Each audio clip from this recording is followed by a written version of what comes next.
So Ben, here we are in the First Direct Arena in Leeds for Josh Warrington versus Sofiane Taku. First televised fight of the night, a man you know very well, Shabaz Masoud, and he did well, didn't he? He done fantastic. You know, I was really pleased with the performance that he put in after the hype that we've given him, and it was well deserved hype, as it just proved there. And how much have you seen of him so far? Because obviously he's been in sparring Isaac and stuff. You mentioned to us earlier. How often have you been in training with him?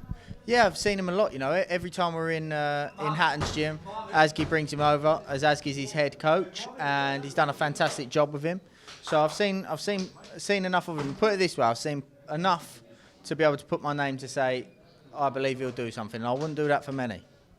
And his opponent today weighed in heavy yesterday. He came in, he was still heavy this morning. Didn't seem to make a difference, did it? He was naturally a bigger man, and Shabazz had to take his time with it. But Shabazz did hurt him in the last round. But he's only young. Power and those things will develop, but he's got skill. I know he's got plenty of heart because I've seen it, and I'm very impressed. He's going to be one for the future for sure. And then yourself, what have you been up to since we last saw you in Vegas? I know you've had a bit of surgery. Yeah, I had an operation, hair transplant, so just been resting and recovering and enjoying a bit of time off. And spending hours and hours and hours on Twitter, been a bit bored, haven't you? Yeah, I sat in a hotel room for a week, so I've done nothing but Twitter, but it was fun. Listen, it's enjoyable as well sometimes to just put the elbow in. I suppose that's a bit of actual time off for the first time in God knows how long as well. What, 18 months or something? That's actual, you don't know what to do yourself with time off, do you? Genuinely, I do feel a little bit lost in that, you know, and, you know, Tyson's doing his thing, but... You know, I've purposely made an effort not to be on his case, ringing him, texting him, and because I can see how genuinely happy he is, and it's a beautiful thing to see. And you know, I'm just over the moon that he is enjoying himself in that way. And I know that every man, woman, and their dog will be phoning him and texting him, and you know that can be stressful. So you know, I'm just genuinely. He knows that I love and care for him. He don't need me to keep telling him that. Just to leave him by himself, to see how happy he is, genuinely, it's a beautiful thing to see, and I'm got so many mixed emotions over it because I'm seeing pictures of him now where I can see the genuineness and how happy he is, and it's a beautiful thing to see. And I mean, you've left him alone for 5 minutes, and he's gone and offered out a 6'10" bloke in the WWE.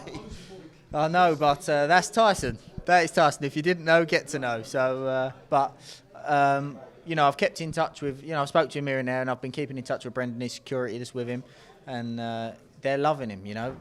Vince McMahon, all the head of the WWE are over the moon, you know, and it was a fantastic move by Tyson and his team, MTK and Queensbury Promotions, BT Sport, Top Rank and ESPN. They've done a fantastic job there. I think it's a brilliant idea, and you know, some people are going to be naysayers. But if there's one thing that from now worried me with Tyson, and I know worried him to be honest, was what he would do after boxing.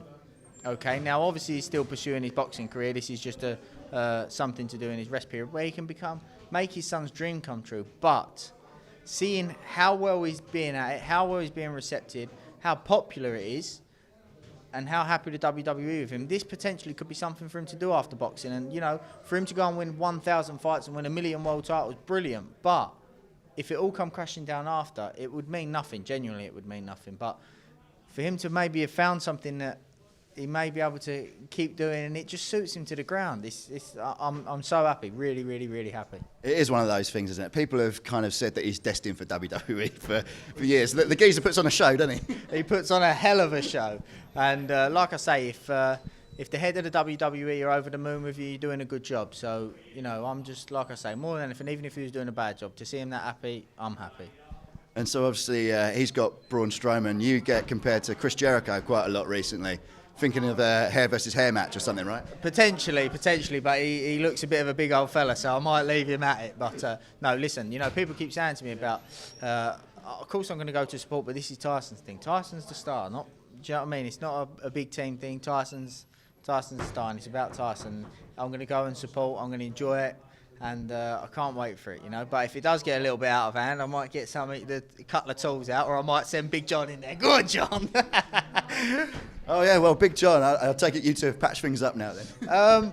Listen, we've spoke. I've not been up and seen anyone. We've spoke within a team, but like I say, listen, John's a father at the end of the day. Wears his heart on his sleeve. He's seen his son in a fight where he's cut. In a tough fight that wasn't going exactly to plan due to the cut. Very dramatic, although it was a one-sided win. It's very dramatic.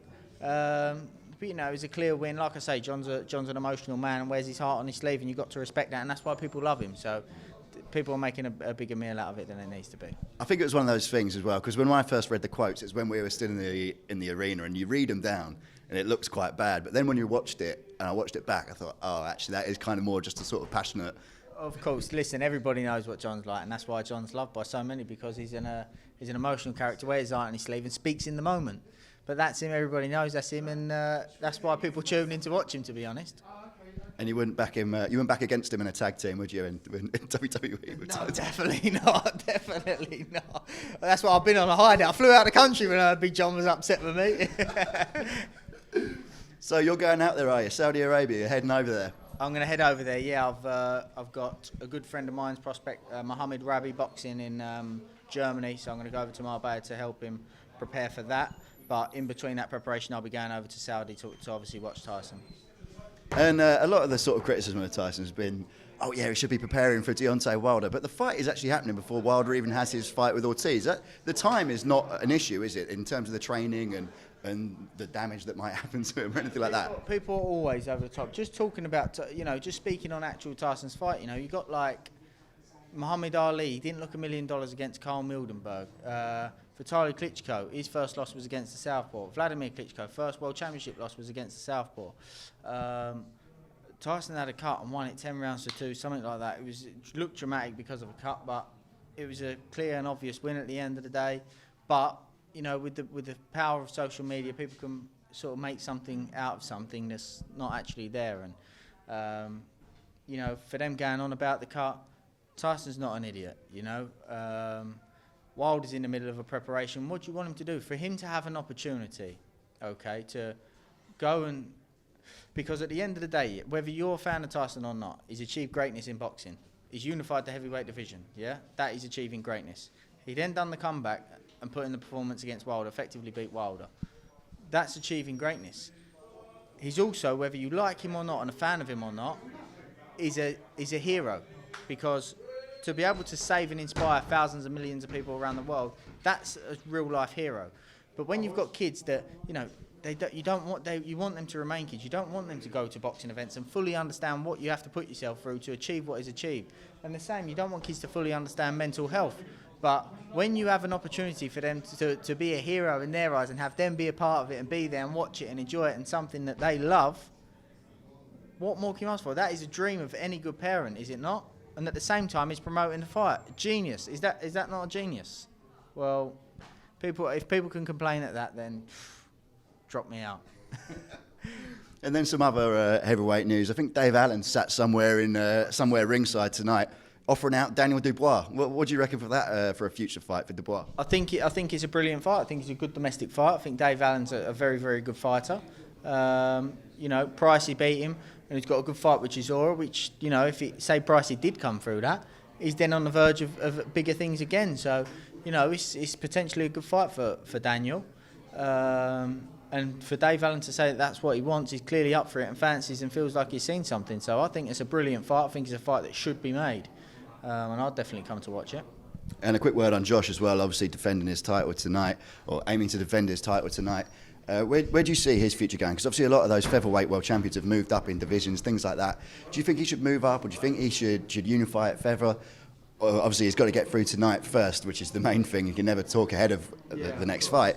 But where do you see his future? Because it's not quite as clear. Like a year ago, you thought, right, he'll be going to Vegas and fighting Santa Cruz or Valdez, whatever. Now it's not quite so clear, is it? Of course. Do you know what it is? It's very hard for me to give advice on Josh, because I think that he's been managed, promoted and trained extremely well. For him to get to where he's got to and doing what he's doing says it all. So, it's hard for me to say I think he should do this, I think he should do that. I think that he should just take each fight at his time, put trust in his team, let his team do their job, and he'll end up in the right place because he's a hard worker, a grounded person, and I think he's going in the right directions. In terms of, as a fighter, you can't really do too much to make the fights happen. So keep trusting his team, and I'm sure it will come and he'll get there. Right then, I hear there's free food going on in Shabaz's dressing room, so I won't keep you from that, Ben. Yeah, well, what made you think that? All right, mate. Thank you very much. What's up, man?